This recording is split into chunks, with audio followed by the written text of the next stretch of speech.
So we got an email from a customer here saying, I want to start off by saying I have many TJBC parts on my Shadow and love them. Awesome, thank you.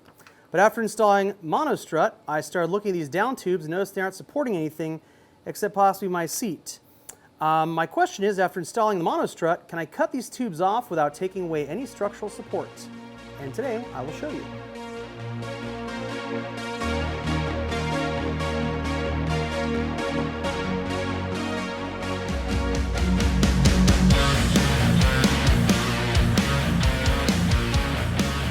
So I got an email from a customer asking me about a specific portion of his frame and how to address that after he's installed a MonoStrut. So the MonoStrut, which here in this case is covered up with tape so I don't chip it up like a overzealous baboon with a stick. Some people want to take out their monoshock and install this. This allows you to hardtail the bike, make the frame rigid without any fabrication. So the customer's question was, what do I do about these portions here and here? Because they are currently no longer being used. So if you are building a custom bike, you can do a couple things with them. You can leave them up to this point. You can weld a support across here. You can actually weld in seat spring posts if you'd like. You can put bolts through it. Go crazy. But if you're looking to get real insane and have a lot of fun, you can actually cut most of this stuff out. So you can cut this off, you can cut that off, you can mount your seat here. A lot of people put in their own custom bends here. You can do that as well. You can mount your seat spring posts off of your swing arm down here if you'd like. A lot of different things you can do, but they are no longer necessary for structural support.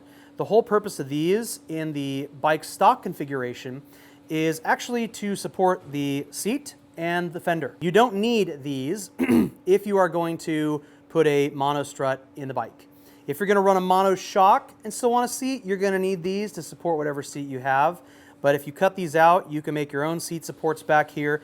This part of the swing arm now becomes a rigid part of the frame structure. So you can weld to it, you can do all sorts of fun shit with it. There's also a subframe which has been cut off of this bike that actually comes back over the fender, and that supports the rear fender, the rider seat, and passenger seat. You can choose to leave this, make a seat over it, you can fiberglass the seat, you can weld stuff up, but these two pieces here, like this side and this side, are not crucial to the structural integrity of the frame anymore. That's pretty much everything about this little piece in a nutshell. One thing you do want to be aware of, if you cut these off, you'll no longer be able to use your side covers. Some people want to retain those, so you'll need to make sure you keep the little places where the side covers mount to the bike. If you get rid of those, then you won't have side covers. If you do install a MonoStrut, you will need to find a place to pull out your electronics. I recommend using one of our MonoStrut e-tanks. They're super easy to use. They bolt on. Both sides come off. They look super clean, very classy. It's a good look, and it's a nice way to hide your electronics underneath the seat without getting too fluffy. If you choose to cut these parts off, the best place to cut them is right here and right here. Bearing in mind, that means your passenger pegs are going to go bye-bye.